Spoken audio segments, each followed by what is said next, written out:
In the late 1930s, Japan believed it understood the world. For nearly 4 decades, the island nation had transformed itself from a feudal society into a modern industrial and military power. The victory over Russia in 1905 had shocked Europe. It was the first time in modern history that an Asian power defeated a major European empire. That triumph did more than expand territory. It reshaped Japan's national identity. It proved, at least in the minds of many officers, that spirit could defeat size. Throughout the 1930s, Japan expanded deeper into China. Campaigns were brutal, but they reinforced the belief that the imperial army was unstoppable in Asia. Each victory strengthened a dangerous confidence that Japan's moral strength was superior to that of Western nations. Inside military academies, officers were trained not only in tactics but in ideology. The philosophy of Bushido, the way of the warrior, emphasized loyalty to the emperor above all else. Death in battle was considered honorable. Surrender was shameful. Personal comfort was irrelevant. This worldview shaped how Japanese leaders judged other nations. When they looked at the United States, they saw wealth, but they also saw what they interpreted as weakness. America in the 1930s was emerging from the Great Depression. It was politically divided. Congress was filled with fierce debates between isolationists and interventionists. Many Americans had no desire to fight another overseas war after the trauma of World War I. To Japanese strategists, this looked like hesitation. They studied American newspapers. They watched labor strikes. They observed racial tensions and economic inequality. From across the Pacific, these internal struggles appeared as signs of fragility. American culture emphasized individual freedom, personal success, and comfort. To the Japanese military elite, this seemed incompatible with long-term sacrifice. They believed Americans loved peace too much. They believed Americans feared casualties. They believed Americans lacked spiritual endurance. These were not casual assumptions. They became strategic foundations. But there was another factor, something deeper and more dangerous: racial arrogance. Across the world in the early 20th century, racial hierarchies influenced global politics.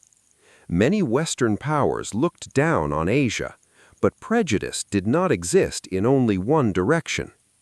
Some Japanese leaders believed that Western societies were decadent and morally declining. They viewed Japan as spiritually pure and disciplined. In that framework, America's industrial power seemed impressive but hollow. Factories could produce machines, but could they produce warriors? This was the question that lingered in Tokyo. Yet there were voices of caution. One of them belonged to Admiral Isoroku Yamamoto. Unlike many of his contemporaries, Yamamoto knew America personally. He had studied at Harvard University. He had traveled across the United States. He had seen Detroit's automobile factories. He had observed oil fields stretching across Texas and California. He understood something many others ignored. America's industrial capacity was unlike anything Japan could match.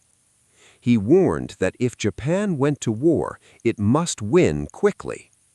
He reportedly said he could run wild for 6 months to a year, but after that, he could promise nothing.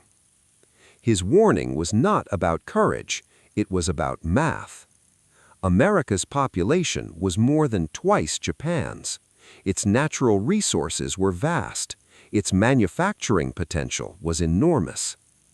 But caution struggled against urgency. By 1940 and 1941, Japan faced growing economic pressure. The United States, responding to Japanese expansion into French Indochina and China, imposed increasingly severe embargoes. The most devastating restriction was oil. Japan imported roughly 80% of its oil, much of it from the United States. Without oil, ships could not sail. Without oil, aircraft could not fly. Without oil, the empire would stall. Japanese leaders faced a grim calculation: withdraw from China and Southeast Asia or secure alternative oil sources by force. Withdrawal was seen as humiliation. Expansion meant confrontation. And so strategic thinking narrowed. If war with America was inevitable, then the only hope was a decisive opening blow. Destroy the Pacific Fleet, shock Washington, seize the resource-rich territories of Southeast Asia, fortify a perimeter stretching across the Pacific. Then, when America realized the cost of reclaiming those territories, it would negotiate. This was the core assumption: that America would calculate costs, that America would hesitate, that America would compromise. This belief did not come from ignorance alone. It came from projection. Japanese leaders assumed Americans valued life the same way they did, but without the same willingness to sacrifice it. They believed a nation accustomed to abundance would not endure rationing. A society built on individual rights would not tolerate mass casualties. A democracy divided by politics would fracture under pressure. But they misunderstood something essential. American society, though divided in peacetime, had a history of unifying under external threat. The Civil War, World War I, both had shown that when attacked, the country mobilized with unexpected intensity. Japanese planners saw America as comfortable. They did not see how quickly comfort could turn into resolve. By late 1941, the path was chosen. The gamble would be bold. Strike first, strike hard, strike in a way that shattered confidence. The target would be the U.S. Pacific Fleet at Pearl Harbor. In the minds of Japanese leaders, the logic was clear. Cripple the fleet, seize the resource-rich territories of Southeast Asia, fortify the empire, force negotiation. It was a strategy built on speed and psychology. But it depended entirely on one fragile assumption: that America did not have the will to fight a long war. History would soon test that belief, and the consequences would reshape the world. Before dawn on December 7, 1941, the Pacific Ocean was calm. On the island of Oahu, sailors aboard American battleships were waking slowly to a quiet Sunday morning. Some prepared for church services, others wrote letters home. The mood was routine, almost sleepy. The United States was not officially at war. Negotiations between Washington and Tokyo were tense, but few believed conflict would begin here in Hawaii without warning. Hundreds of miles away, however, 6 Japanese aircraft carriers moved through the northern Pacific under strict radio silence. Their decks were crowded with aircraft. Pilots reviewed their instructions one final time. Torpedoes had been specially modified to run in the shallow waters of Pearl Harbor.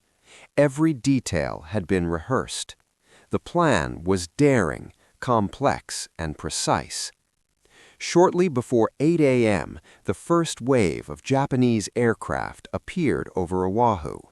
Within minutes, bombs and torpedoes were falling. Sirens screamed. Smoke rose into the sky. Battleships moored in neat rows became targets. The USS Arizona exploded in a massive blast after a bomb detonated in its forward magazine. More than 1,000 men were killed instantly. Other ships were struck in rapid succession. Fires spread. Sailors leapt into burning water to escape sinking vessels. In less than 2 hours, the attack had devastated much of the American Pacific Fleet. Battleships were sunk or severely damaged. Aircraft were destroyed on the ground. More than 2,400 Americans were dead and over 1,000 wounded. From a purely tactical perspective, the strike appeared successful.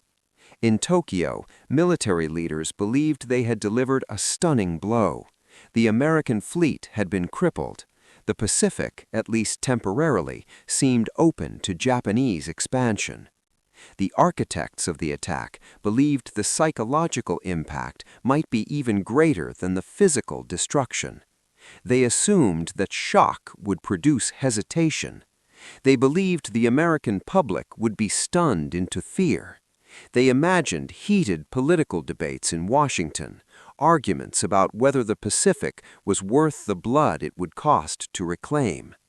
After all, the United States in 1941 was deeply divided. Many Americans had opposed entering the war in Europe. The trauma of World War I still lingered. Isolationist voices were strong in Congress and among the public. Organizations had formed specifically to prevent American involvement in overseas conflicts. Japanese planners believed those divisions would intensify after Pearl Harbor, but they misunderstood one crucial factor. They assumed the attack would be seen as a distant military setback. Instead, it was experienced as a personal violation.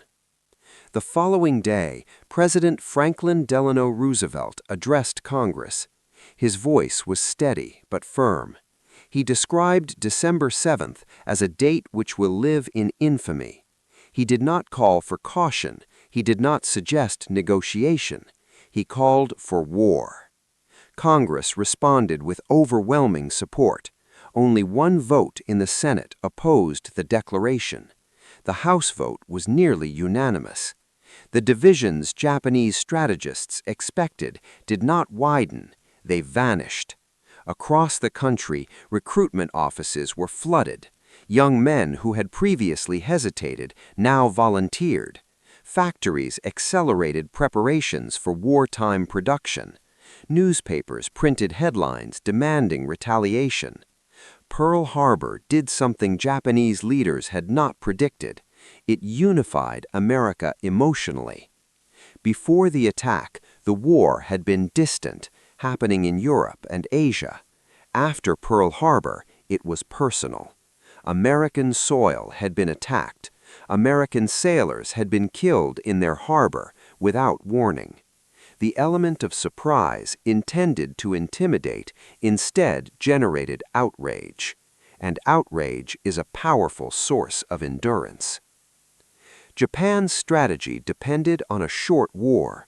The attack was designed to create a window of opportunity, several months during which Japan could expand rapidly across Southeast Asia, capturing oil fields and strategic positions before the United States could respond effectively.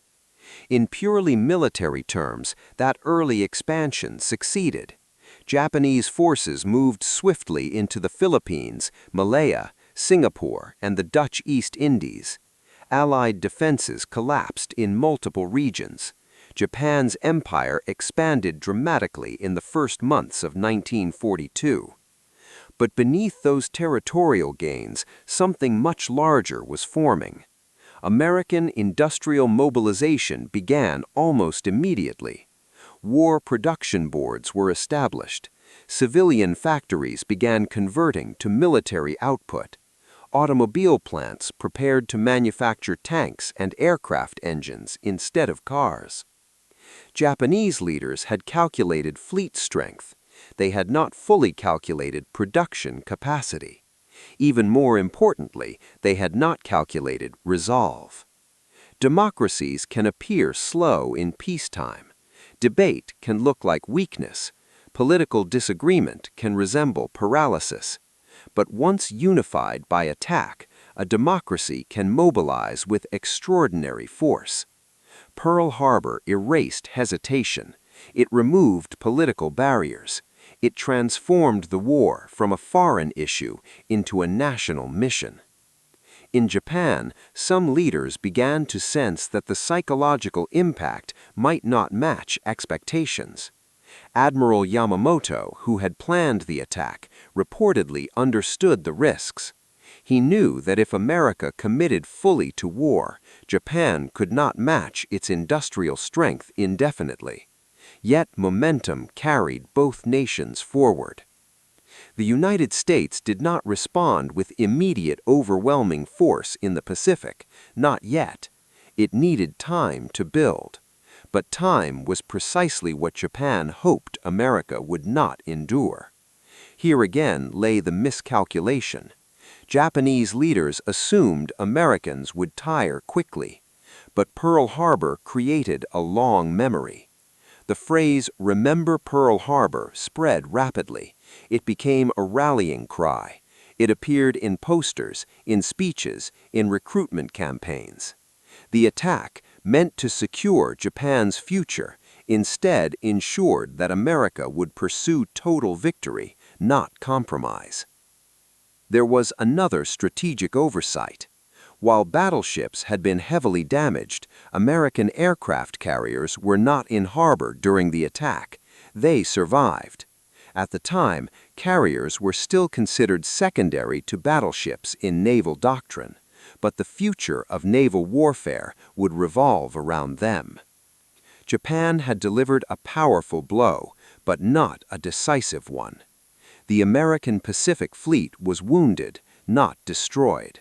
And a wounded opponent, when unified and industrially superior, can become more dangerous than before. In the weeks following the attack, America declared war not only on Japan, but soon found itself fully engaged in a global conflict against Germany and Italy as well. The scale of the war expanded dramatically. Japan had hoped to isolate the Pacific conflict. Instead, it awakened a global coalition. Looking back, the attack on Pearl Harbor represents one of history's most consequential miscalculations. From a tactical standpoint, it was bold and skillfully executed. From a strategic standpoint, it triggered exactly the response Japan had hoped to avoid. It unified American politics. It ignited American industry. It hardened American public opinion. It transformed hesitation into determination. In Japan, leaders had believed they understood their opponent. They believed they had measured America's tolerance for loss. They believed they could predict its reaction. But nations are not equations. They are emotional communities. And when struck without warning, those communities can respond in ways that defy expectation. The gamble at Pearl Harbor did not fail because of poor execution. It failed because of poor judgment. Japan had assumed that shock would lead to negotiation. Instead, shock led to mobilization. And once mobilized, the United States would not stop until the war ended on its terms. The next phase of the conflict would reveal just how deep that commitment ran, and just how severely Japan had underestimated the power it had awakened. When Japanese leaders planned the attack on Pearl Harbor, they understood that the United States was wealthy. They understood it had factories. They understood it had resources. What they did not fully grasp was the scale, speed, and flexibility of American industrial mobilization once fully unleashed. In 1941, the United States was still climbing out of the Great Depression. Unemployment had been high for years. Factories had operated below capacity. Entire industries were underused. To Japanese strategists, America's economy looked large, but not necessarily focused. They saw civilian production, automobiles, refrigerators, radios, consumer goods. They did not yet see a war machine. Pearl Harbor changed that almost overnight. Within weeks, government agencies began coordinating the largest industrial transformation in history. Civilian priorities were pushed aside, military contracts flowed across the country. Industrialists who once competed in peacetime markets now collaborated under federal direction. Car factories stopped producing cars. Instead, they began producing tanks, aircraft engines, armored vehicles, and military trucks. Shipyards expanded rapidly. New ones were constructed at astonishing speed. Assembly line techniques were applied to shipbuilding. Instead of crafting vessels slowly and individually, workers prefabricated sections and welded them together in record time. The Liberty ship became a symbol of this transformation. Designed for simplicity and mass production, these cargo ships were built faster than anyone thought possible. Some were completed in a matter of days. Thousands would eventually cross the oceans carrying troops, fuel, ammunition, and supplies. The scale was staggering. Before the war, aircraft production had been modest. By 1944, the United States was producing nearly 100,000 aircraft per year. Bombers, fighters, transport planes, they rolled off assembly lines continuously. Japan simply could not compete at that scale. Its industrial base was far smaller. It lacked the raw materials to expand easily. Its access to oil, steel, and aluminum depended on shipping routes that stretched across contested seas. American submarines began targeting those shipping routes early in the war. Slowly but relentlessly, they sank Japanese merchant vessels. Tankers carrying oil from Southeast Asia were destroyed. Cargo ships carrying raw materials vanished beneath the waves. Every lost ship meant fewer supplies reaching Japanese factories. Meanwhile, American production only increased. There was also a demographic factor Japan had underestimated. The United States had a population more than twice the size of Japan's. When millions of American men entered military service, women filled factory jobs in unprecedented numbers. The image of Rosie the Riveter symbolized a broader transformation. American society reorganized itself for total war.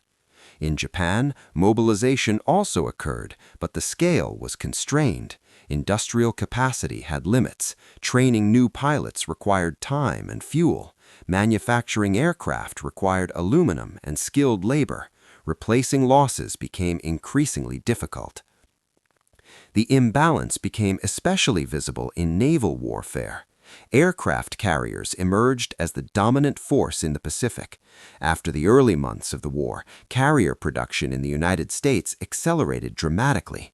New Essex-class carriers entered service in steady succession. Japan, by contrast, struggled to replace carriers lost in battle, and replacing experienced pilots proved even harder. Early in the war, Japanese aviators were highly trained and exceptionally skilled, but when those veterans were lost at battles like Midway, Japan's training programs could not produce replacements quickly enough.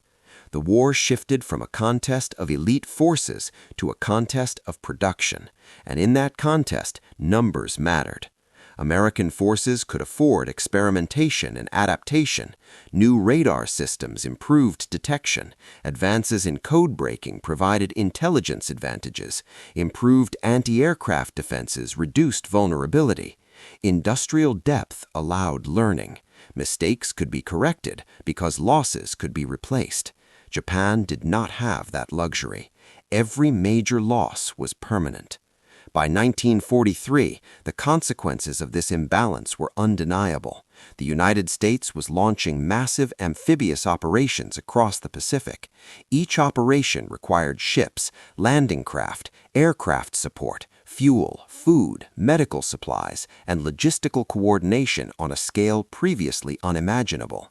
The ability to move entire divisions across thousands of miles of ocean depended not just on bravery, but on production and transport capacity.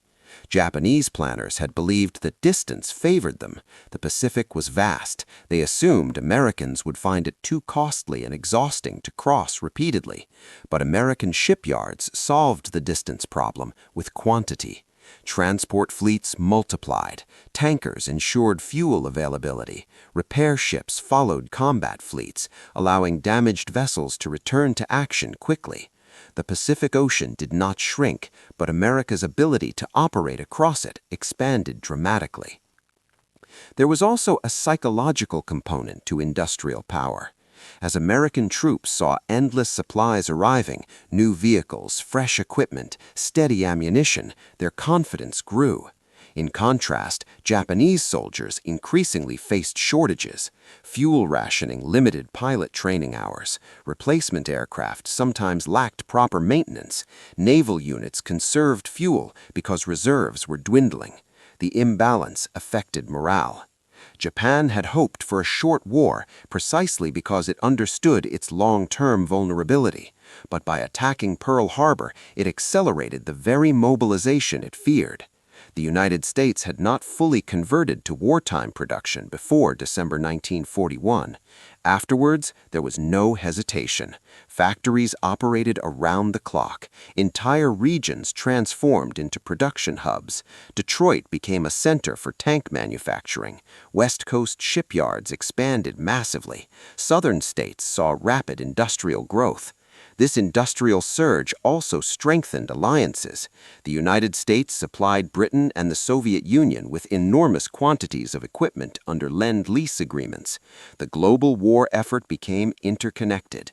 Japan now faced not just American production, but the combined industrial weight of multiple powers.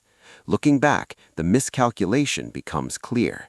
Japanese leaders understood that America had potential, but they assumed political hesitation would prevent that potential from being fully realized.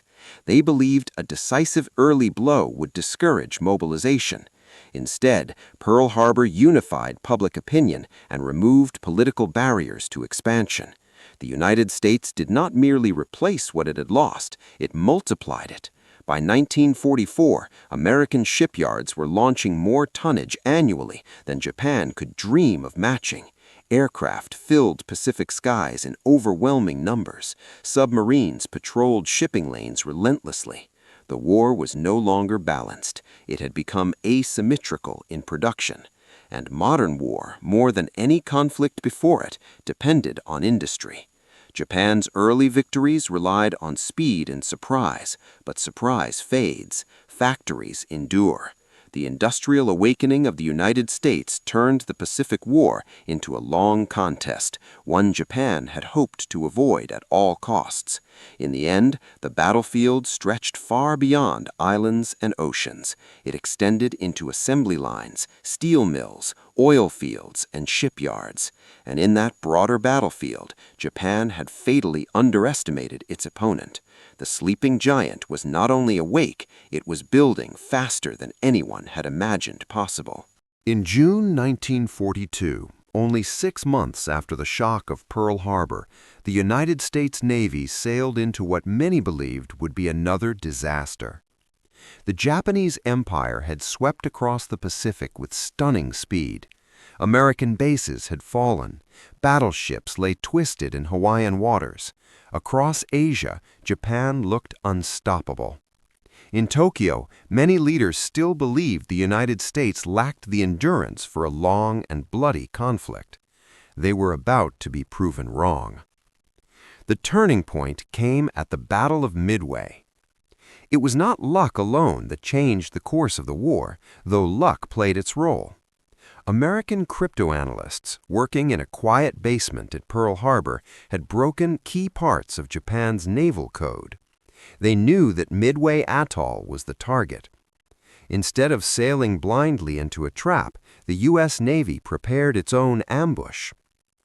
On June 4, 1942, dive bombers from the carriers Enterprise and Yorktown found the Japanese fleet at the worst possible moment, decks crowded with aircraft being refueled and rearmed. Within minutes, 3 Japanese carriers were burning. A 4th would sink later that day. In the span of hours, the Imperial Navy lost the core of the experienced pilots who had struck Pearl Harbor. Japan had misjudged more than American ships. It had misjudged American adaptability. The U.S. Navy learned quickly from early defeats. It changed tactics. It relied on intelligence. It empowered commanders to make rapid decisions in chaotic conditions. And most importantly, it absorbed losses without collapsing. Midway did not end the war. It marked the moment the momentum shifted. 2 months later, U.S. Marines landed on Guadalcanal in the Solomon Islands. The campaign that followed, known as the Battle of Guadalcanal, would stretch from August 1942 to February 1943. It was not a clean, decisive engagement. It was mud, malaria, hunger, and night naval battles fought at terrifyingly close range. The Marines who landed expected a quick operation. Instead, they found themselves fighting for survival. Supplies were scarce. Japanese forces launched relentless nighttime attacks, screaming through the jungle in desperate charges. The airstrip, later named Henderson Field, became the center of a deadly struggle. Whoever controlled it controlled the skies. American troops endured conditions few had imagined. Rain turned the ground into swamp. Disease weakened entire units. Food ran low. Yet they held. Reinforcements arrived. Naval battles raged offshore in darkness, ships firing at muzzle flashes they could barely see. Casualties mounted on both sides. For Japan, Guadalcanal was supposed to be another step in expanding its defensive perimeter. Instead, it became a drain of ships, aircraft, and irreplaceable veteran soldiers. The United States demonstrated something Japanese planners had discounted. Once committed, America did not quit easily. The war across the Pacific evolved into what became known as island hopping.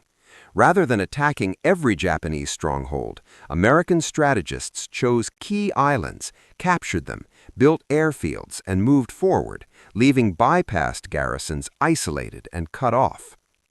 It was a methodical strategy, combining naval power, air superiority, and logistics on a scale Japan could not match. Each landing was a test of endurance. At Tarawa, the price of underestimating fortified defenses became clear. Waves of Marines were cut down crossing coral reefs under machine gun fire. The battle lasted only 76 hours, but over 1,000 Americans were killed. The shock back home was profound. Photographs and film footage showed the public what this war truly looked like. Instead of weakening American resolve, it hardened it. By 1944, U.S. forces were advancing across the Central Pacific. New ships poured from American shipyards. New pilots filled the skies. The industrial machine that Japan had underestimated ensured that losses were replaced faster than they could be inflicted. Then came Iwo Jima. The Battle of Iwo Jima began in February 1945. The island was small, volcanic, and heavily fortified. Japanese defenders under General Kuribayashi abandoned the old tactic of suicidal beach charges. Instead, they built a network of tunnels, bunkers, and hidden artillery positions. The goal was not victory, but to make the Americans bleed. For 36 days, U.S. Marines fought yard by yard. The black sand beaches slowed movement. Hidden guns opened fire from invisible positions. Even after massive naval bombardment, Japanese defenses remained intact. Casualties climbed into the thousands. The famous photograph of Marines raising the flag atop Mount Suribachi captured a moment of hope, but it did not signal the end of the battle. Fighting continued for weeks. Nearly 7,000 Americans died. Almost the entire Japanese garrison was killed. What Japan had believed about American softness proved tragically wrong. American soldiers fought with determination shaped by loss, anger, and commitment. They were not driven by Bushido. They were driven by loyalty to comrades, belief in eventual victory, and the certainty that surrender was not an option. Across the Pacific, similar patterns repeated. The U.S. Navy perfected amphibious assaults. The Army and Marines coordinated with overwhelming air power. Submarines strangled Japanese shipping lanes, cutting off oil and food. Every island taken brought American bombers closer to the Japanese homeland. By 1945, the imbalance was overwhelming. The Imperial Navy, once dominant, had been shattered. Its pilots lacked training and fuel. American task forces roamed the Pacific with near impunity. The miscalculation that began before Pearl Harbor had fully matured. Japan had assumed Americans would seek compromise after heavy losses. Instead, each loss strengthened resolve. Japan had believed industrial might did not equal fighting spirit. Instead, industry sustained that spirit. War is not decided by courage alone, nor by technology alone. It is decided by the ability to endure, to replace losses, to adapt strategy, to maintain unity over time.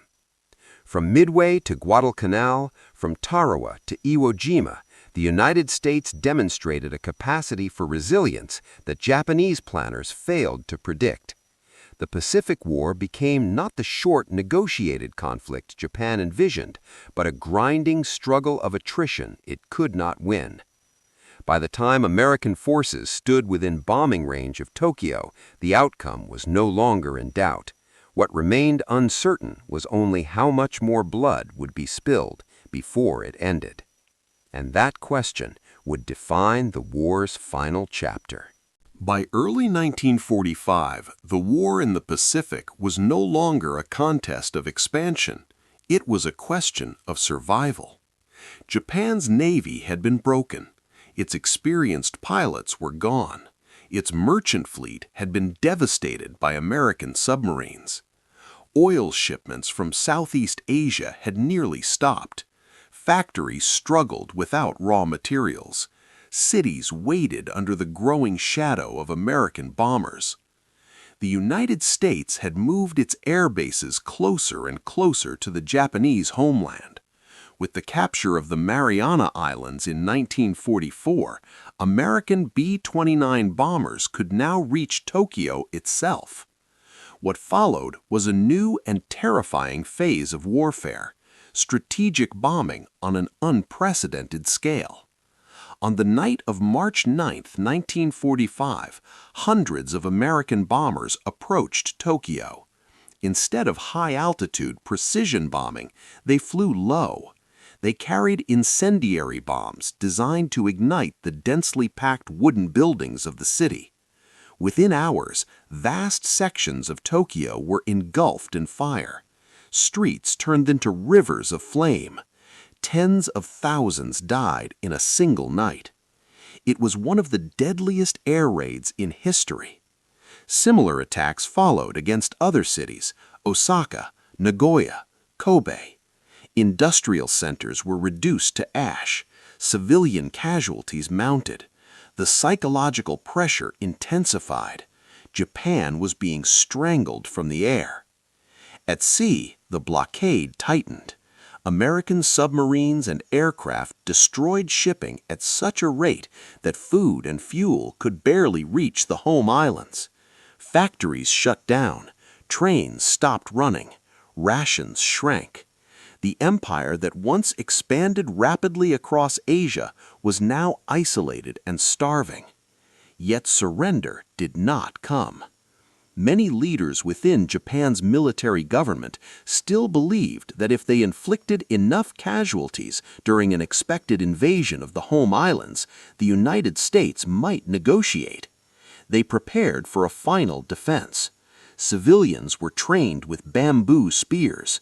School children practiced emergency drills.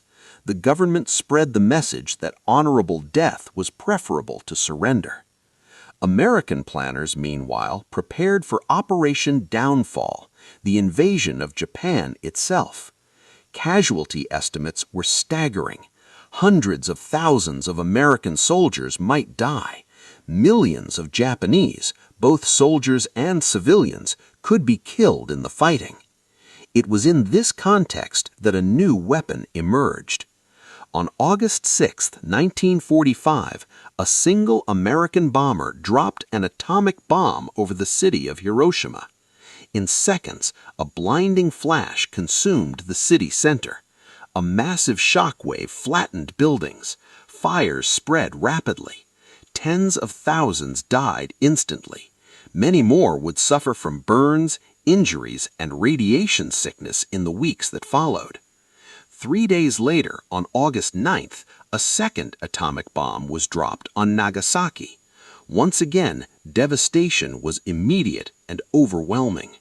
The scale of destruction was unlike anything the world had seen. At nearly the same time, the Soviet Union declared war on Japan and invaded Japanese-held territory in Manchuria. The strategic situation had collapsed entirely. There was no navy to defend the islands, no air force capable of stopping the bombers, no realistic hope of forcing favorable negotiations. Inside Japan's leadership circle, debate turned into crisis. Some military officials wanted to continue fighting despite the atomic bombings. Others recognized that further resistance would only lead to annihilation. For the first time, Emperor Hirohito intervened directly in political decision-making. On August 15, 1945, the Japanese people heard their emperor's voice broadcast on the radio for the first time. In formal and archaic language, he announced acceptance of surrender terms. The war was over. For the United States, victory had come at immense cost. For Japan, the consequences were catastrophic. Cities destroyed, millions dead across Asia and the Pacific, the empire dismantled. The final months of the war revealed the ultimate failure in Japan's early assumptions. Before Pearl Harbor, many Japanese leaders believed America lacked the will for a prolonged, painful struggle. They believed a sharp, decisive blow would shatter morale. They believed industrial wealth did not equal spiritual strength. Instead, the opposite proved true. The attack on Pearl Harbor unified American public opinion. Industrial power transformed into military dominance. Losses at places like Guadalcanal and Iwo Jima strengthened resolve rather than weakening it. Strategic bombing and naval blockade demonstrated the scale at which the United States could wage modern war. By 1945, Japan was not defeated by a single battle. It was defeated by attrition, economic, industrial, and military. The atomic bombs were the final shock, but the outcome had been shaped by years of miscalculation. History often turns not only on weapons or tactics, but on perception. Japan's leaders misread American society. They underestimated its capacity for unity under attack. They misunderstood the relationship between democracy and endurance. They assumed comfort meant weakness. The war's end reshaped the world. The United States emerged as a global superpower. Japan began a long reconstruction under American occupation. The Pacific, once dominated by imperial expansion, entered a new geopolitical era. But the deeper lesson remains timeless. Underestimating an opponent, especially with vast resources and a capacity to adapt, can transform a calculated risk into national disaster. Assumptions once embedded in strategy are difficult to correct, and when those assumptions are wrong, the consequences can echo for generations. In the end, the Pacific War was not only a clash of fleets and armies, it was a clash of perceptions. And Japan's greatest strategic error was not simply attacking Pearl Harbor, it was believing that America would not endure the long road to total war.